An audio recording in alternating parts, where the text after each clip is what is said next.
How high should you be able to play based on your age, the grade that you're in, or maybe even how many years you've been playing the horn?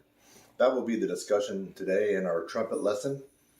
And it's very interesting. Over the years, I get lots of comments that kind of go like this. Hey, I'm in 10th grade and I can play a high C. Is that good? Or what's another one? I just started playing trumpet and I'm able to get an E at the top of the staff. Is that any good? So that's the way that people tend to ask the question.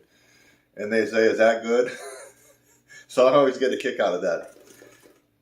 So we're going to have a discussion today, and these are going to be ballpark averages, mainly based on my observation over quite a long time of teaching and playing, and even myself, and I'll give you some exceptions. So the first exception to what I'm going to be talking about would be my own son. If you search my channel, you'll notice that I'm sitting out on the balcony in my San Francisco apartment, and I'm testing out a new horn. It's actually not a new horn. It's a whatever it was. It was a vintage horn. But I'm playing outside the fire escape, and you hear, if you listen carefully, you'll hear some in the background that's kind of helping me out with the filming, and that was my son. That particular year, 2012, he turned 10, and I got him excited about getting into band, and I've got him a horn and everything, and I gave him a couple of lessons. The first time he picked up the horn, he messed around with it, and he was able to go up to an E. Now, it wasn't the best quality E, but it wasn't a squeak. I mean, it had some meat on the bone. I was shocked. I mean, I just couldn't believe it. I had him start off on a G. This note. G or are two perfect notes for any beginner that has never touched the horn. So he played that so easily, I said, well, can you go a little higher? And he kept going up until finally he got to the E, and he was really turning red and pressing it hard. But it came out kind of loud. I just shook my head. I thought, that's incredible.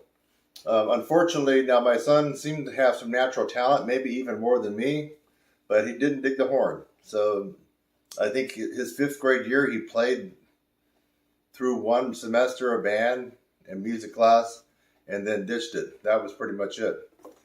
At that time, he was really into baseball. And what else? He got on football a little bit, so he was more into athletics. But he just had the natural ability that I didn't have. To put that in perspective, I didn't have that strong of a high E until maybe midway of my junior year in high school. Can you believe it? I'm not joking. I mean, that was a strong high E he played. And I was about 16 and a half years old before I had an E that would come out that good. Okay, now, so let's start at the beginning. I'm going to talk kids for right now, not beginning adults. But maybe you're in 4th grade, 5th grade, 6th grade. Maybe you're a late bloomer and you're in 7th grade.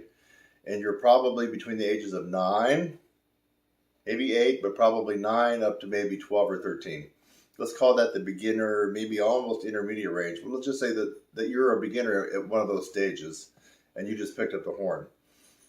So I think your first note should be, that you should be able to play, should be a G. That's the second line G near the bottom of the staff. I think every human has the natural musculature to be able to play that, be able to play a lot higher. Now, all of you have the ability to play the G right above the staff, or sitting on top of the staff. All of you naturally have the strength to play that, but the reason that you would not be able to do that at the beginning might be because your technique would be off. But natural strength for a normal human, as a beginner, you would have the strength to be able to play the G right above the staff. But I don't want you to fret or worry or get disconcerted about that. That's going to come easily. But for right now, if you're just starting band, here we are. We're almost into August 2022, so band might be starting for you. Maybe you're starting for the first time. Anyway, so if you could play a G in the bottom of the staff, second line, you could play a C, You're doing good. Now, if you can get an E, that's just one note above the C, almost near the top of the staff. I would say you're doing a little bit above average. This is for a pure beginner and someone in the age range. Now, adults are different.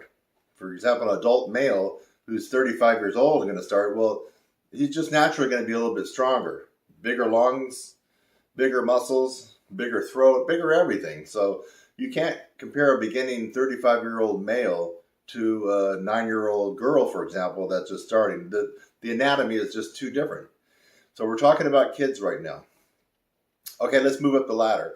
So you're not a beginner, but you've been playing for a couple of years, and you're wondering how well you're doing. So let's say that you're an 8th grader in a middle school, which would put you at the top of the class, or maybe you're an 8th grader in junior high, or let's also call it a 9th grader in junior high. So that means you're still in the lower level school. You're not in the high school, because they do have some 9th graders that are not in junior high that are part of the high school program. We're not talking about that, because when you're a 9th grader in the 9 through 12 program, you tend to be pulled more and pushed. So you might actually do a little bit better. But if you're at the top of your class as an 8th grader in middle school or a 9th grader in junior high, I would say, based on my experience, if you could play a G or an A, you're doing really good.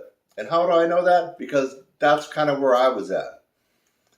And as an 8th grader, 9th grader, I was a 9th grader at Hawkins Junior High in Hendersonville, Tennessee. I also went to Knox Doss Junior High, and I was an 8th grader there in band. And so my range kind of hung out right around there. G, maybe A, but not always a usable A in a piece. But I mean, I could make it sound decent for a little bit. That actually carried me through some solos, some concerts. I made, what did they call it back then? All Middle Tennessee Mid-State. I think they call it Mid-State. Tennessee Mid-State Band. It's not All-State, it's Mid-State. So it's kind of a little area right around there, Middle Tennessee area. That's Nashville, and then you drop down to Murfreesboro, and kind of right around. You have to look at the map. I haven't been there for quite some time, but that's what it was. And so in 9th grade, I had a pretty decent G, maybe an A. I would say that A wasn't always there, but it sounded pretty good. Now, in my own private practice, at that time, I remember I could hit the high C, but it wasn't usable, and it sounded kind of like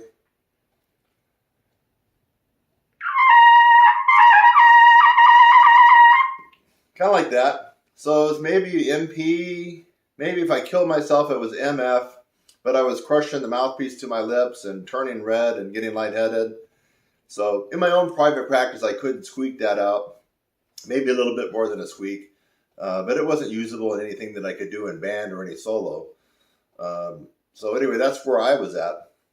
And I've noticed along the road that I've taught different people, that seems to be kind of right around the average. If you're in 9th grade, you probably can hit an F or a G or an A, and you're probably doing pretty good. Now, there have been some exceptions. I remember when I taught at a middle school in Federal Way, and the director's name was it Tom Jacobus? Dang it. I can't remember now. It's been so long ago. We're talking like 30 years ago.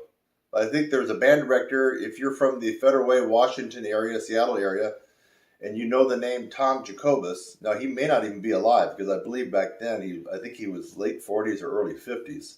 So that's 30 years ago. So he may not be around anymore. But I remember there was a kid in either 8th or 9th grade there, like somewhere right around there, who was actually able to get up to D's and E's as a 9th grader, 8th grader, 9th grader, which was very, very unusual. Not typical. So anyway, that's I'm telling you right now, if you're an 8th or 9th grader and you can play a nice, pretty sounding G, full sounding, pretty, in tune, right on top of the staff, maybe an A, you're actually doing pretty good. Maybe average or a little bit above average. You're holding your own. Okay, let's move up to high school. So the high school, there's quite a spectrum in the ranges of high school. Um, Average players, and let's just say slightly advanced. I'm not going to go to your real advanced players like I got to be when I got to start making all-state, and really, I'm self-taught when it comes to my high range. We're not going to go into all that, but I did do kind of a quest to find out. I remember this is back before internet. I did a quest to find out who could help me with my high notes, and there really was nobody that I found that specialized in the upper register of the trumpet. So I started messing around on my own and came up with a lot of things that helped me out. So going back to where you might be, let's just say that you're 16 years old and you're about ready to start your junior year this year. Let's just say right now. It's summer of 2022. We're almost in August. You're probably going to be starting band here in a week or two, maybe band camp or some extra band stuff. Yeah, you're basically starting school in 2 weeks and you're 16 years old or almost 16. You're going to be a junior. If you could be hitting a decent high C, B flat, B natural high C, I would say you're doing pretty good.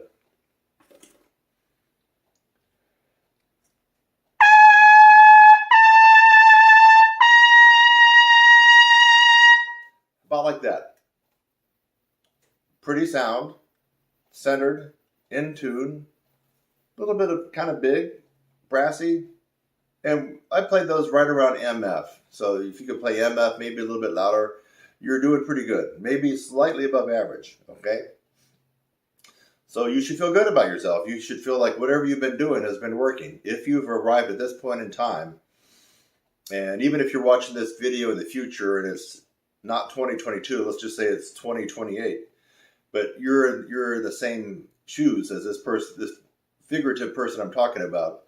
It's 6 years, this video is 6 years old, but it's the summer and you're 16 years old and you're starting as a junior.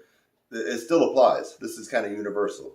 If you can play and have a B flat, B natural, or high C, you should feel pretty good about what you've been doing because what you have been doing has been working for you. Okay? So you should feel pretty proud. That's a good range. You can play quite a lot of repertoire. That would also mean that your endurance is pretty good for a lot of band pieces. Unless you get into an audition-only type of wind ensemble in your high school. Now, a lot of high schools don't have that second band. They'll have a concert band. They have the marching band, the concert band, and maybe a pep band. Some of them may have a jazz band. My school didn't have a jazz band. So I didn't really know anything about jazz, even just the playing of it, until I got into college, which kind of handicapped me a little bit. But I made up for it that first year because I ended up practicing like 6 hours a day. No, that doesn't include rehearsals. I got to the belly of the Clement building, where all the practice rooms were underneath the stage and everything. And I would get there 5:30, 6 o'clock, and for the most part, I'd be practicing there till 11, sometimes midnight, with some breaks. And so that freshman year, I about killed myself, but I made up a lot of lost ground. So back to our discussion on range and age and where you should be. So, okay, I just mentioned that about the audition-only wind ensemble, or let's say symphonic band, something like that. If you have one of those and there's advanced players in that, then we're going to change the range a little bit. So let's just say that you're a senior, you're about ready to start your senior year in high school, and your high school is a bigger high school, and it does have that audition-only wind ensemble band. Or maybe it's not audition, but your band director kind of has to pick you and allow you to be in that band, something like that. And then you do a chair test to see where you are.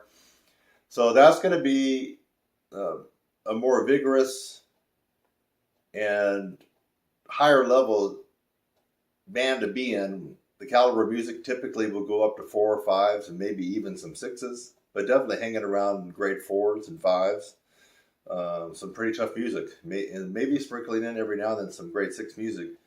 You will definitely have some high C's to play. Now the thing about it is, you have to have more than a high C range on your trumpet to be able to play those because of the endurance factor. So you might say, oh, I already have the high C, no problem. Well, in some of these pieces, you play constantly, especially if you're doing a march or something like that. But you're playing constantly, and you don't have a lot of break, and then at the end you might have to hold out 8 measures of high Cs or something like that. So you can't just have a high C. You have to have a higher range than that to be able to play those notes. So I would say if it's the summer before your senior year, and you're more of an advanced player, let's just say you're 16 or 17, somewhere right around in there, maybe 18, but somewhere right around there, and you're getting ready to start your senior year of school, and you're kind of an advanced player, and you're going to be going into the top band at your school, you probably should have a strong D or E. So D or E.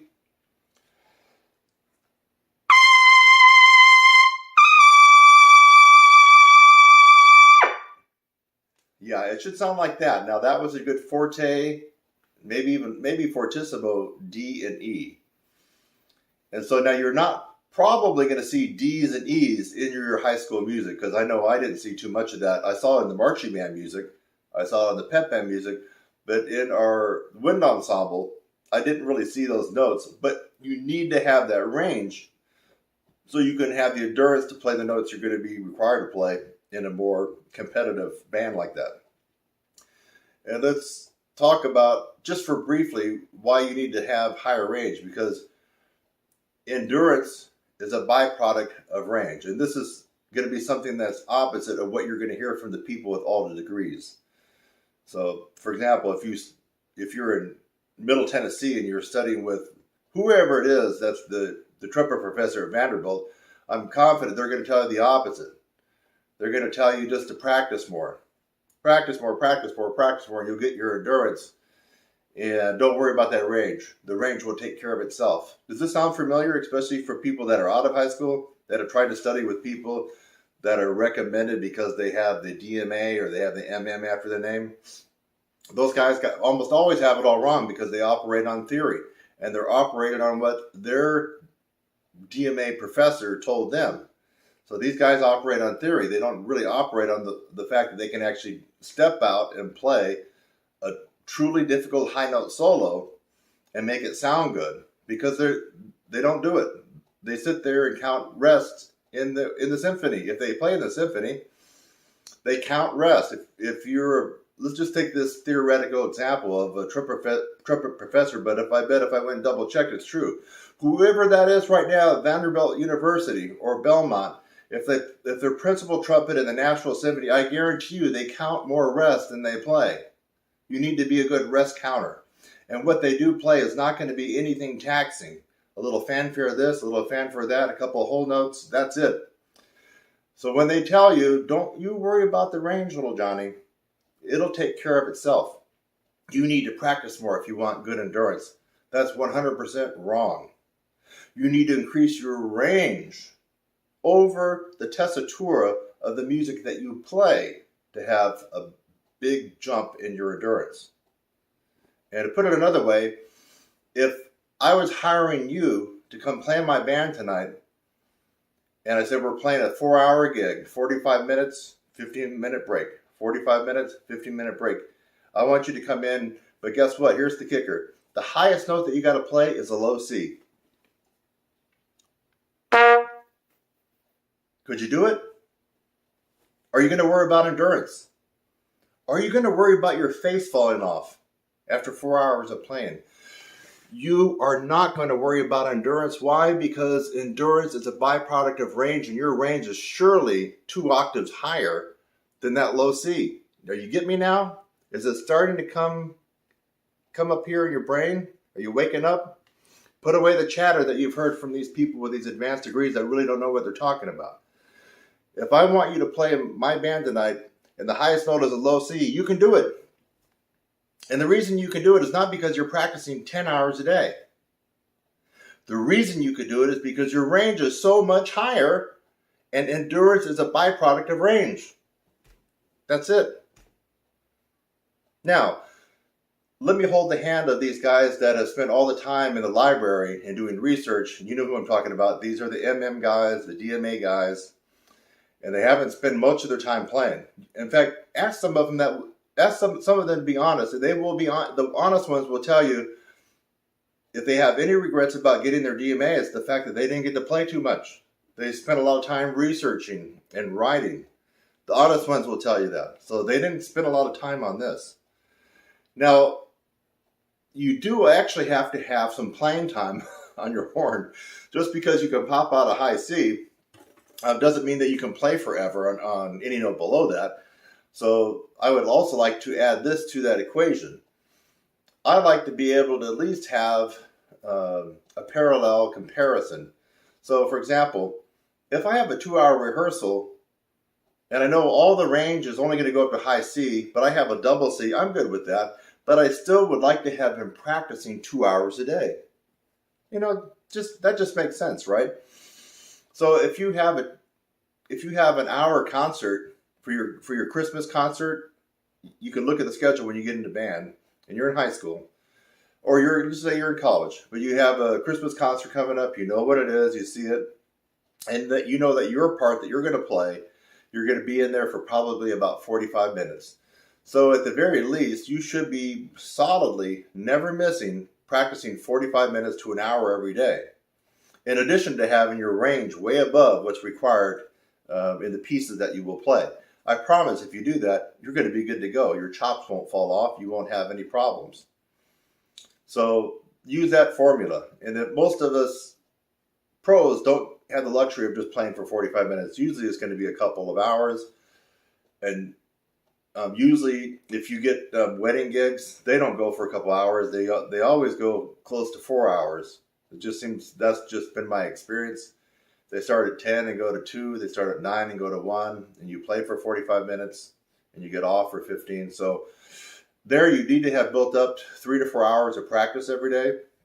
And your range surely needs to be 5 steps higher than whatever you're going to be playing on that gig. So anyway, let's go back to our analogy now in our discussion. This is very important. So it was a sidestep and a little exit road off of the main theme, but I'm confident if you go back and rewind this, you'll know that it's very important that I just talked about this endurance and range, with endurance being a byproduct of range, which is the contrarian view. I'm probably in a very small camp of people, maybe I'm the only one, that really knows that this is the way it works. And your people with your advanced degrees who don't really play too much on this, or they play in the orchestra and don't play hardly at all, they spend their time counting rests and looking at their phone and stuff. No, those people don't know. So let's move on. Now you're into college. And let's just say that you're a sophomore in college, you're 19 years old, maybe you're 20, and you're wondering what range you should have. And let's just say you're coming up around the first part. I'm not going to talk about your third part players.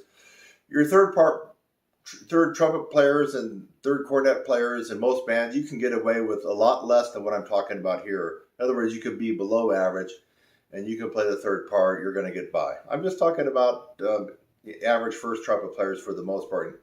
That starts around the middle school and the high school range. In the elementary, what we first talked about at the beginning, you don't really have so much first, second, and third. You know, you're playing out those band books and things like that. So anyway, you're in college, and you're going to be playing the first trumpet part. Maybe you're going to get a solo. Could be marching band. Pep band has some higher stuff, some rock stuff. And then now you have the jazz band. And usually most college jazz bands are not going to be watered and wimpy. Some of them will have the real McCoy jazz pieces. Like if you have a Buddy Rich jazz piece, in your repertoire, it's probably not going to be watered down. So I'm trying to think of one song that, now I can't think of the title. I'm thinking da da da da da da da da da. What song is that? I forgot the name. It just slipped me. But anyway, it's just an example only. When you get into college, you're probably going to play in the real McCoy and not a watered down piece that you probably would have had in high school. They water down a lot of stuff and dilute it, lower the range, and take out the tricky rhythms, just make it easier for high school kids. In college, most of the time, you're going to be getting the real thing. And so now things change. So if you're a 19-year-old sophomore or a 20-year-old sophomore at a typical university or college, and they have at least one jazz band, hopefully they have more, but let's just say they have one jazz band. I'm not talking about a quintet. I'm talking about an 18-piece big band jazz ensemble. Now, you really would like to be able to have E, F, maybe G. G would be sweet if you could. But certainly you got to have the E and the F.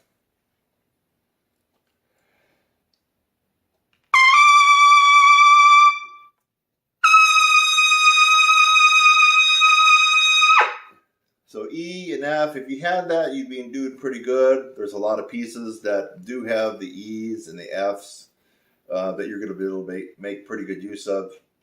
Some of those charts that you're going to encounter do have the double G. So you could probably take that down if you can't get the double G to come out. But by and large, if you're a 20-year-old, in fact, if you're 20s and you're a sophomore, you may not even be having the lead part. You might have a 22 or 23-year-old senior who's able to do all that. So, but if you had a nice solid E and an F, and you're 19, 20, sophomore in college, and you like playing the first trumpet part, I would say you're doing pretty good. You're doing pretty good. Let's move on now to probably the most advanced player at the college level, and this could be your senior who's 21, 22, 23, or it could be someone that's in your school that's getting their master's in music ed or master's in performance, or their DMA, Doctor of Musical Arts, but they're still there. I mean, they're playing in the jazz band or the top jazz band at the school. So I'm talking about those players. So if you're a top caliber senior trumpet player at a college or university, or you're returning as a graduate student in music or DMA, now you really should have the G, the double G, and double A notes on your horn. You really should have that. I mean, come on. I mean, if you're actually, a senior, and maybe you're getting your band director degree, the music ed, maybe you're getting the music performance. If you're a graduate student, you're getting a master's of music ed or performance. Those levels, if that's going to be your profession, you need to have already figured out this horn and be able to play a double G and a double A on the horn for many reasons. For the jazz band, for rock band, but hey, you're going to be playing some piccolo trumpet stuff. And your piccolo trumpet stuff, you need to be able to have those notes so you can sound better on C, D, and E, which a lot of the Baroque music does have a lot of. When you transpose it to B flat trumpet, of course, it's written one whole step lower. But when it comes out to our note on B flat trumpet, it would be high C's and D's and E's. Very common. With high D. For a B flat trumpet being very, very common, just playing it. So you need to have the G and the A.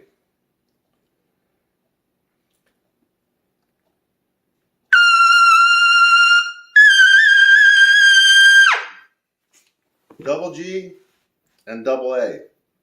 And the way I just played it, I would be confident to say that's a good FF. Fortissimo double G and double A. And I don't know if you know this, but I've been talking all this time and I haven't been playing. I actually didn't warm up before playing. And so I'm just pulling these right out of the air. So not like I'm testing out the notes or seeing for intonation. So, but anyway, I'm just letting you know that these notes are probably not going to come out perfect. And then I'm recording on my phone. So I don't have my trusty little Neumann TLM 103 to make everything sound more authentic. Everything's being filtered through the little cheap microphone on my phone. So it's probably not going to come out with the greatest quality, but anyway, you should be able to figure out that it was pretty loud.